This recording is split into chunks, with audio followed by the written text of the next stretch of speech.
Hey everyone, welcome in CLAT Point and let's start today's The Hindu News discussion जो कि CLAT, ALET, DU, LLB, LLM, NLS, SET and other law entrance test आप देंगे आप लोगों के लिए important हो सकता है। देखिए फिलहाल मैं अभी probably till Sunday I mean Hyderabad, so studio से क्लास नहीं होगी बट आपकी क्लास रेगुलर होगी, तो उसके लिए इस तरीके से हम क्लास ले रहे हैं। अभी शुरू करते हैं फिर हमारे आज के सेशन को। सेशन शुरू करने से पहले आज का मेरा आप लोगों से क्विज का क्वेश्चन है जिसका जवाब आप लोग मुझे कमेंट सेक्शन में दीजिएगा। रिसेंटली अभी जो है एक स्टेट जो है वो काफ़ी न्यूज़ में था, उसने वर्ल्ड बैंक से पैसा उठाया है काफ़ी सारा इंफ्रास्ट्रक्चर क्रिएट करने के लिए, और ये मैंने आपको एक हफ्ते के अंदर ही एक न्यूज़ में कवर किया था। तो स्टेट का नाम बताना मुझे, ठीक है। अब कुछ आज की न्यूज़ देखते हैं। सबसे पहले देखिए एक न्यूज़ आई है, Gotabaya in Singapore sends his in his resignation. तो श्रीलंका के पूर्व प्रेसिडेंट जो गोटाबाय राजपक्षा थे वो सिंगापुर जाके रहने लगे हैं अब, और सिंगापुर में रहने लगे इन द सेंस सिंगापुर भाग गए अपनी जान बचा के, और अब जो है उन्होंने ऑनलाइन मेल के थ्रू जो है अपना रिजाइनेशन सौंप दिया है। थोड़ा सा देखो मैं आपको बता देता हूँ, असाइलम नहीं है ये। असाइलम और किसी के यहाँ पे जाके रहने में अंतर होता है। असाइलम क्या होता है कि यहाँ पे मैंने डाल रखा है वैसे, पर नजर नहीं आ रहा होगा प्रोबेबली आप लोगों को। असाइलम का बेसिकली मतलब ये होता है कि कोई ऐसा इंसान जो अपने कंट्री से भागता है अपनी जान को बचाने के लिए किसी दूसरे कंट्री में, और दूसरे कंट्री की परमिशन मांगता है कि मुझे यहाँ पे रह लेने दो। फिर अगर उसको वो परमिशन मिल जाती है, लीगली रिकग्नाइज हो जाता है, तो फिर वहाँ पे वो रिफ्यूजी एंड ऑल हो जाता है। लेकिन फिलहाल जो है ये असाइलम वाला सिस्टम नहीं है। सिंगापुर सरकार ने मना कर दिया कि हमने असाइलम नहीं दिया है, ये प्राइवेट विजिट के लिए आए हैं और इसलिए हमने इनको अलाउ किया है। यहाँ पे देखिए एक न्यूज़ आई है फ्रंट पेज पे ही कि फिस्कल डेफिशिएट काफ़ी ज़्यादा हो चुका है और देश के लिए बिल्कुल अच्छा नहीं है। देखो फिस्कल डेफिसिट क्या है? फिस्कल डेफिसिट का बेसिकली मतलब यही है कि आप इसको इस तरीके से देखो कि मैंने आपको ट्रेड डेफिसिट बताया था, याद होगा आपको, है ना। तो फिस्कल डेफिसिट भी काइंड ऑफ उस तरीके से है, लेकिन फिस्कल डेफिसिट का बेसिकली मतलब ये होता है कि जब सरकार जो है वो खर्चा ज़्यादा करती है और सरकार के पास इनपुट कम आता है, तो इसके बीच का जो डिफरेंस हो जाता है ना, वही आपका फिस्कल डेफिसिट कहलाता है, ठीक है। तो यही यहाँ पे फिस्कल डेफिसिट था। थोड़ा सा मैंने आपको बेसिक आइडिया दे दिया एंड आई होप आपको समझ में आ गया हो। इंडिया के लिए एक और बुरी खबर है कि पहला मंकी पॉक्स का केस देखने को मिला है केरला के अंदर। ये एक बहुत ही दुखद खबर है क्योंकि मंकी पॉक्स एक बहुत ही जानलेवा बीमारी है, इसके बारे में हमने डिटेल में पहले कवर भी कर रखा है। तो एक 35 ईयर ओल्ड मैन केरला के अंदर जो हैं स्टेट कैपिटल के अंदर आए हैं फ्रॉम यूएई। तो वो कोच्चि में जो हैं पहुंचे थे, तो वहाँ पे उनको टेस्ट पॉजिटिव पाया गया है मंकी पॉक्स का। इंडिया का ये पहला आप केस बोल सकते हो, ठीक है। चलिए बढ़ते हैं गाइस आगे। जुबेर अर्जिज supreme court to quash 6 FIR in Uttar Pradesh. तो ऑल्ट न्यूज़ के जो पूर्व रह चुके इंसान को फाउंडर मोहम्मद जुबेर जो हैं, इनका द्वारा जो है पहले तो बेल मांगी गई थी उत्तर प्रदेश में, जितने भी इनके ऊपर केसेस थे उसके ऊपर, तो वो तो इनको मिल गई थी, लेकिन फिर दिल्ली में भी इनके ऊपर मामले थे, तो इस वजह से फिर ये जेल से तो रिहा नहीं हो पाए थे। अभी क्या हुआ है फिलहाल यहाँ पे देखने को ये मिला है कि आज न्यूज़ के को फाउंडर मोहम्मद जुबैर जी की तरफ से ये आई है कि भैया मेरे ऊपर जितनी भी FIR दर्ज हैं उत्तर प्रदेश के अंदर, ये सारी क्वैश करा दी जाएं। अब कोर्ट सुनेगा मैटर क्या है क्या नहीं होगा, ये आगे जब भी होगा आपको बताया जाएगा, बट फिलहाल यहाँ पे न्यूज़ यही थी, ठीक है। इसके बाद आपको याद होगा मैंने आपको एक न्यूज़ बताई थी कि शर्जील इमाम जो हैं इन्होंने आरोप लगाया था कि किस तरीके से तिहाड़ जेल के सुपरिटेंडेंट आए थे एक पर्टिकुलर आधे घंटे के अंदर और कुछ कैदियों को अपने साथ लेके आए थे, और उनके थ्रू जो है शर्जील इमाम के ऊपर वायलेंस कराया गया था, इनको काफ़ी मारा पीटा गया था। उसके बाद इन्होंने कोर्ट में केस फाइल किया था, ये भी बोला था कि उस आधे घंटे की CCTV फुटेज मंगा लीजिए, देख लीजिए, ऐसा हुआ है। तो फिलहाल जो है तिहाड़ जेल के सुपरिटेंडेंट को समन किया गया है कोर्ट के द्वारा। देखते हैं मैटर कहाँ जाता है, जो भी इसमें चीज़ें होंगी वो आपके साथ मैं जरूर शेयर करूंगा। एग्जाम के पर्सपेक्टिव से ऐसा कुछ यहाँ पे इंपॉर्टेंट था नहीं। कल देखो न्यूज़पेपर एनालिसिस नहीं हुआ था, तो कल का न्यूज़पेपर मैंने उठा के देखा, तो कुछ आर्टिकल्स ऐसे नहीं ये नया हो या फिर हमने पहले कवर नहीं किया हुआ है, तो इसीलिए फिर उसको मैं अभी रिपीट नहीं कर रहा हूँ, क्योंकि हमने ऑलरेडी वो चीज़ें इतनी बार कवर कर रखी हैं, तो उसका कोई ऐसा नीड नहीं है, ठीक है। चलिए इसके बाद आगे बढ़ते हैं न्यूज़ में चलते हुए। यहाँ पे देखिए ये दो पेज जो हैं बिल्कुल ही आपके एग्जाम के पर्सपेक्टिव से इंपॉर्टेंट नहीं है, फिर इधर पूरा एडवर्टीजमेंट वाला ये पेज है। यहाँ पे देखिए एक आर्टिकल है कि दलेर मेहंदी का नाम आप लोग जानते होंगे, तो इनको 2 ईयर की जेल टर्म मिली हुई है ट्रैफिकिंग केस में। देखो इनके ऊपर आरोप है कि इन्होंने बच्चों का जो है बच्चियों का ह्यूमन ट्रैफिकिंग कराया था 2003-4 के आसपास, इन पे केस भी दर्ज हुआ था, जेल वेल भी गए थे।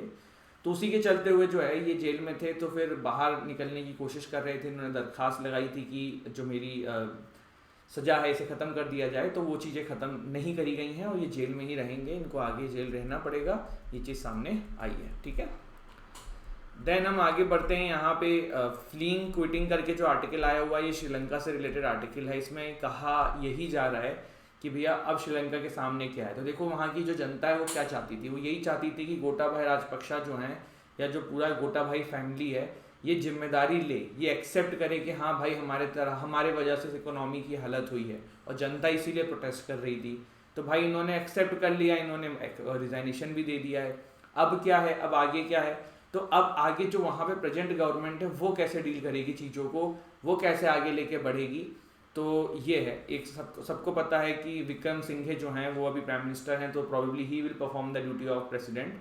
बट यहाँ पे सिर्फ ये चीज़ें नहीं है, यहाँ पे काफ़ी सारी चीज़ें, जैसे कि कोई चमत्कार तो होगा नहीं। श्रीलंका के सामने एक सिचुएशन है, जो एक सिचुएशन है, एक फैक्ट है। वहाँ पे इकोनॉमिक क्राइसिस है, हमें पता है क्यों हुई थी, हमने बहुत बार पढ़ रखा है। बहुत ज़्यादा डेट लिया था, टूरिज़्म प्रभावित हो गया था, और केमिकल और जो फर्टिलाइजर्स थे उस पर बैन लगा दिया गया था। करप्शन जो ये गोटाबाया ब्रदर्स पूरी फैमिली करती थी, और जो रेड टेपिज्म था, मतलब काम बहुत स्लो होता है वहाँ पे, और इस तरीके की चीज़ें, फॉरेक्स रिजर्व कम हो गया था। तो ये कुछ कारण थे। तो अब क्या है ना, देखिए सरकार बदलने से एक तो चीज़ें नहीं बदल जाएंगी, ये तो क्लियर है, लेकिन चीज़ें बदलनी ज़रूरी है, वरना तो श्रीलंका की हालत ख़राब हो जाएगी। तो अब इसका देखो लॉन्ग टर्म सॉल्यूशन यही है कि अब जनता भी ना कोऑपरेट करे। जो नई सरकार आ रही है, अगर जनता उनके साथ कोऑपरेट नहीं करेगी, अभी प्रोटेस्ट जारी रखेगी, तो फिर देखो ये तो सरकारी संपत्ति का नुकसान हो रहा है, लोगों के टैक्स का ही नुकसान हो रहा है, गवर्नमेंट के फंड का ही नुकसान हो रहा है, वो फंड गवर्नमेंट कहीं और अलोकेट करती। तो अब जो है जनता को वहाँ पे थोड़ा सा शांत हो जाना चाहिए, प्रोबेबली यही करना भी चाहिए, क्योंकि आप जो चाहते थे वो हो चुका है। और लेट द सरकार डू देयर जॉब, क्योंकि अचानक से कुछ नहीं होगा। ऐसा थोड़ा कि कोई ये चला दी गई कि एक दिन में चीज़ें बदल जाएंगी। भाई सिचुएशन तो है, उसको डील करना है, और वो धीरे धीरे ही चेंज हो पाएगी, अगर होगी भी तो, ठीक है। एंड हम यही चाहते हैं कि हो जाए। बट मेरे कहने का मतलब है कि अब जो है चीज़ें वहाँ पे जो जनता चाहती थी उस तरीके की हो चुकी हैं, तो थोड़ा सा देखा जाए। यहाँ पे देखो एक आर्टिकल है, is protectionism compatible with liberalisation. तो देखिए लोग अपने ये हर फ्राइडे में निकलता है कि 2-3 लोग जो हैं वो किसी एक पर्टिकुलर टॉपिक पे अपने अलग अलग ओपिनियंस रखते हैं। यहाँ पे देखो ये कहा जा रहा है कि हमारी जो अभी सरकार है वो लोकल मार्केट को लिबरलिज्म की तरफ लेके जा रही है। लिबरलिज्म का मतलब कि प्राइवेटाइजेशन बढ़ाने की तरफ, लोग आए बिजनेस करें, बेसिकली डिमांड जिस चीज़ की बढ़े, लोग आए उस चीज़ को डिमांड को फिल करें, प्राइवेट तरीके से चीज़ें हों। बट जो इंटरनेशनल मार्केट है वहाँ पे हम प्रोटेक्शनिज्म की जो तरीका है वो अपना रहे हैं। तो प्रोटेक्शनिज्म क्या होता है, देखो मैं आपको बहुत सिंपल तरीके से समझाता हूँ। देखो इंडिया में कोई टॉर्च है वो 20 रुपये का बनता है, ठीक है। इंडिया के जो मैन्युफैक्चरर्स हैं वो 20 रुपये में टॉर्च बना रहे हैं। चाइना वाले जो है ना वो उसको 10 रुपये में बनाते हैं। अब कल को चाइना ने भारत में खूब सारा अपना टॉर्च बेचना शुरू कर दिया, तो हमारे यहाँ वाले जो बेचारे 20 रुपये में बना रहे हैं वो तो उसको बेच ही नहीं पाएंगे, उनकी तो मार्केट ही ख़राब हो जाएगी। तो सरकार जो है ना फिर कुछ ऐसे नियम कानून बनाती है, कुछ ऐसे रूल्स फॉलो करती है, टैक्स बढ़ा देती है, डंपिंग ड्यूटी डाल देती है। उससे क्या होता है कि जो ये चाइना का प्रोडक्ट है ना वो भी भारत में आके 20 रुपये से ऊपर का ही बिके। तो यही प्रोटेक्शनिज्म होता है। प्रोटेक्शनिज्म मतलब इंटरनेशनल लेवल पे लोगों को थोड़ा सा कम कर देना कि आपके मार्केट में इन्वेस्टमेंट कम हो। इसका कारण क्या है, मतलब मार्केट में इन्वेस्टमेंट कम हो ये नहीं होता, मेन ये होता है कि जैसे जो हमारे ग्लोबल जो लोग हैं वो भारत में आके अगर इन्वेस्ट कर रहे हैं, कुछ भी भारत में आके अपना बिजनेस कर रहे हैं, तो जो हमारे लोकल लोग हैं उनका बिजनेस प्रभावित ना हो। तो ये प्रोटेक्शनिज्म होता है। तो सरकार का ये भी है कि लोकल मार्केट ही प्रभावित ना हो, तो इंटरनेशनल लेवल पे प्रोटेक्शनिज्म चल रहा है, एंड स्टेट लेवल पे, देश के लेवल पे लिबरलाइजेशन चल रहा है कि प्राइवेट लोग आएँ, चीज़ें करें, आत्मनिर्भर बने, इस तरीके की चीज़ें जो हैं। तो वही उस पर अपना अपना ओपिनियन है, बट अपने को वो एग्जाम के पर्सपेक्टिव से कुछ है नहीं, ठीक है। अब यहाँ पे देखो टेक्स्ट एंड कंटेक्स्ट वाले पेज पे एक आर्टिकल आया है, the debate around the forest conservation rules. तो ये आर्टिकल क्या है, देखो अभी फॉरेस्ट कंजर्वेशन रूल्स में ना there has been some change, और उसकी वजह से काफ़ी अभी कंट्रोवर्सी में ही चल रहा है, क्योंकि काफ़ी सारे लोगों का इस पर अपना अपना मत आ रहा है। देखो फॉरेस्ट कंजर्वेशन रूल जो है ना ये डील करते हैं implementation of forest conservation act FCA 1960, ठीक है। थोड़ा सा मैं इसको जूम करता हूँ जिससे आप लोगों को देखने में थोड़ा सा आसानी हो जाए। ठीक है, 1980। तो ये प्रिस्क्राइब करते हैं procedure to be followed by the forest land to be diverted for non forestry uses such as road construction, highways development. अब जैसे कहने का मतलब है कि ये जो रूल्स है ना, फॉरेस्ट कंजर्वेशन रूल्स, इसका बेसिकली मतलब ये कि जो फॉरेस्ट है अगर आपको उसको यूज़ करना है नॉन फॉरेस्ट्री पर्पस के लिए, जैसे कि वहाँ पर डेवलपमेंट करना है, इंफ्रास्ट्रक्चर बनाना है, रोड बनानी है, तो किस तरीके से क्या प्रोसेस फॉलो होगी, तो ये बेसिक इसका मेन मूल सिद्धांत है। अब इसमें चेंज क्या हुआ है, देखो जो latest version of the rules है ना वो ये कहता है कि पहले ना देखो एक आपकी संस्थान थी, उससे आपको परमिशन लेनी पड़ती थी, बट अब ऐसा नहीं रहा है। ऐसा क्यों नहीं रहा है, यहाँ बात हो रही है एफसीए की, forest conservation act has been implemented so far. तो इसके अंदर ना एक संस्था बनाई गई थी एफएसी, ठीक है। एफएसी की फुल फॉर्म मुझे आप लोग कमेंट सेक्शन में बताइएगा, लेट्स सी हमारे कितने स्टूडेंट्स को पता है। बिल्कुल, फॉरेस्ट एडवाइजरी कमिटी। तो ये जो फॉरेस्ट एडवाइजरी कमिटी थी ना, इनसे परमिशन लेनी पड़ती थी और इसके बाद ये रिकमेंड करते थे कि भाई आप इसको नॉन फॉरेस्ट्री पर्पज से यूज कर सकते हो, नहीं कर सकते हो। पर इसमें भी बहुत टेक्निकलिटीज थी कि जो ये एफएसी थी ना, ये स्टेट के कहने पे चलती थी। जैसे कोई स्टेट गवर्नमेंट है तो उसने जो रिकमेंड कर दिया कि हाँ भाई ये जमीन यहाँ पे ऐसी है तो आप इसको कर दो, ठीक है, तो एफएसी ना उनकी रिकमेंडेशन को मान लेती थी। जैसे ये आंकड़ा भी देखो आपके सामने लिखा हुआ है, in the first 6 months of 2019 240 proposals that were considered for the diversion of forest land for non-forestry purpose, 193 proposals were recommended, 40 proposals were deferred for later consideration and कुछ 8 या 9 रिजेक्ट कर दिए गए थे। तो आप ये देख सकते हो कि कितने ज़्यादा लोगों को वैसे भी अप्रूवल मिल गया था, तो कोई दिक्कत नहीं होती थी। अभी सरकार ने क्या किया है, अभी सरकार ने इसमें थोड़ा सा रूल्स में चेंज किया है। रूल्स में ये किया है कि जिससे कि चीज़ें बेटर तरीके से हो सकें, और एफएसी का कॉन्सेप्ट ना बीच में से हटाने की कोशिश कर रहे हैं, जिससे कि क्या होगा कि चीज़ें ना थोड़ा जल्दी होगा, जो हर्डल प्रोसेस होती थी ना वो नहीं होगा। क्योंकि एफएसी भी देखो हाँ तो कर ही रही है, कुछ ऐसा नहीं है बहुत जांच करे कोई चीज़ कर रही है, तो फिर सरकार उस हर्डल को कम करने के लिए वो प्रोसेस को थोड़ा सा लीनियंट कर रही है। Parliament is scheduled to begin its monsoon season on July 18, 2022 and the law requires that the rules be placed before both the house. The new rules, according to the center, streamline the process of approvals. The rules make a provision for private parties to cultivate plantation and sell them as land to companies who need to meet compensatory forestation targets. The latest point of contention is the absence of wording in the updated forest conservation rules of what happens to the tribals and forest dwelling communities whose land would be hived off for development works। कहने का मतलब ये कि देखो जो tribal communities हैं जो वहाँ पे रहती हैं, तो पहले क्या होता था जब स्टेट से परमिशन मिलती थी, एफएसी पे बात जाती थी, तो फिर वो स्टेट बता देती थी कि हाँ यार यहाँ पे इनके लिए यूज़ हो रहा है या फिर इनके लिए यूज़ हो रहा है, तो वो चीज़ें जो है ना फिर अप्रूवल नहीं मिलता था। पर आंकड़ा देखा जाए तो वो ऐसा नहीं कहता है, लेकिन ठीक है, ऐसा कहा, मतलब जो पर्पस था इसका तो यही था कि अगर कोई ट्राइबल्स के द्वारा यूज़ करी जा रही है या फॉरेस्ट ड्वेलिंग कम्युनिटीज़ के द्वारा यूज़ करी जा रही है तो उस पर रोक लग जाए। तो कहने का मतलब ये कि अब जब ये प्रोसेस थोड़ी सी लीनियंट कर दी गई है तो फिर यहाँ पे ना ये चीज़ भी पता नहीं हो पाएगी, तो ये अच्छी चीज़ नहीं है। ऐसा क्रिटिसाइज इसका जो लोग कर रहे हैं वो कर रहे हैं, ठीक है, समझ में आ गया, कोई दिक्कत। Prior to the updated rules, state bodies would forward a document to FAC that would also include information on the status of whether the forest right of the locals in the areas was settled or not। मतलब कि आपने उनको जो वहाँ पे रहते थे उस एरिया के अंदर, ट्राइबल्स या फिर फॉरेस्ट ड्वेलिंग कम्युनिटीज़, तो पहले क्या होता था कि स्टेट जब फॉरवर्ड करता था डॉक्यूमेंट एफएसी को तो वो चेक करता था, फिर वो बताता था कि हाँ भाई हमने सेटलमेंट करा लिया है, हमने इनको ये दे दिया है, वो दे दिया है, पैसा दे दिया है, नहीं दिया है, क्या है, तो एफएसी उस हिसाब से फैसला लेता था। लेकिन अब जब एफएसी का रोल यहाँ पे खत्म किया जा रहा है ना, तो ये एक समस्या का विषय हो सकता है। तो ये पूरा क्रिटिसिज्म जो है इसका वो चल रहा है, ठीक है।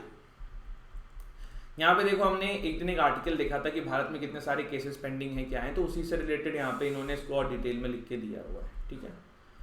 चलिए यहाँ पे देखो क्या है ये आपका जुबैर वाले एक न्यूज़ पे है, तो हमने ऑलरेडी देखा हुआ है तो इतना खास नहीं है।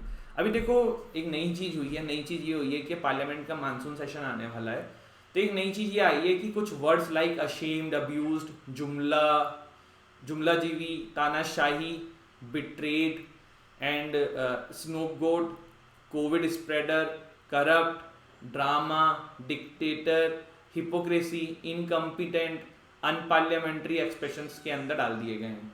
वैसे तो काफ़ी सारे लोग ये कह रहे हैं कि कहीं ट्रुथ भी अनपार्लियामेंट्री में तो नहीं डाल दिया गया है, तो मतलब काफ़ी क्रिटिसिज्म हो रहा है इस चीज़ का, तो वही है यहाँ पे और क्या। ठीक है,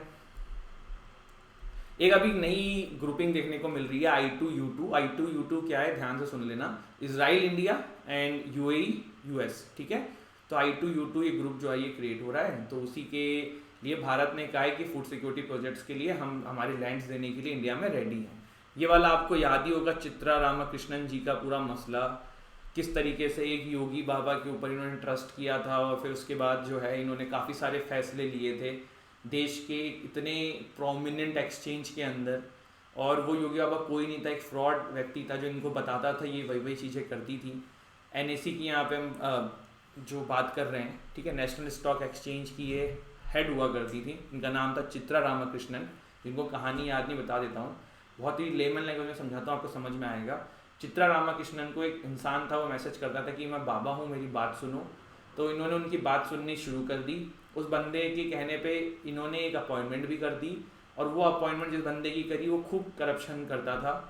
फिर बाद में जब सारी चीज़ें सामने आई तो पता पड़ा कि जो आदमी इन्होंने अपॉइंट किया था ना, वही योगी बाबा बन के इनको मैसेजेस करता था, हिमालयन योगी ऐसे करके कुछ नाम बताते थे वो, ठीक है। उनका नाम बता दो मुझे कमेंट सेक्शन में अगर याद हो तो, ठीक है। हमने ऑलरेडी डिस्कस किया हुआ है ये सब, तो कोई रिपीट करने की ज़रूरत है नहीं। यहाँ पे क्या है कि US ने कहा है कि हम हर कोशिश करेंगे इजराइल के साथ मिलके कि ईरान की न्यूक्लियर बॉम्ब्स को रोका जाए। तो देखो, इजराइल और US बहुत अच्छे दोस्त हैं, इजराइल और ईरान की बिल्कुल नहीं बनती है, तो इन सब चीज़ों से ना फिर ईरान न्यूक्लियर डील और दूर जाते हुए दिख रही है। क्योंकि यहाँ पे अगर आप इस तरीके की स्टेटमेंट बोलोगे तो ईरान तो वैसे ही चिढ़ा हुआ बैठा है, फिर वो भी कुछ कुछ जवाब देगा, ठीक है। IMF एग्रीज टू रिज्यूम पाक loans after fuel tax hike. तो पाकिस्तान की भी हालत खस्ता है, एंड इंटरनेशनल मॉनेटरी फंड ने कहा है कि हाँ हम आपको लोन जो है वो बढ़ा देंगे, दे देंगे। तो ये कुछ चीज़ें हैं जो हमने जाना। दिस इज़ इट, ये था हमारा आज का सेशन। कल इंडिया एंड इंग्लैंड का मैच भी था, तो कल इंडिया हार चुकी है और उससे पहले इंडिया जीती थी, तो 1-1 से ये ODI सीरीज़ जो है ये बराबर चल रही है, ठीक है। तो दिस इज़ इट, ये था हमारा आज का सेशन। आई होप आपको अच्छा लगा हो, एंड वीडियो अच्छी लगी हो तो लाइक करिएगा, चैनल को शेयर करिएगा, चैनल को सब्सक्राइब करिएगा। इसके अलावा आप हमारे किसी भी कोर्सेज़ में इनरोल कर सकते हैं। डिस्क्रिप्शन में हमारे ऐप को जाइए, डाउनलोड करिए, कोर्सेज़ के डेमो क्लासेस देखिए, and if you wish you can enrol in it. And कल और सेशन इस तरीके से होगा, मंडे से फिर स्टूडियो से लेंगे, ठीक है। Thank you so much guys, जय हिंद, जय भारत।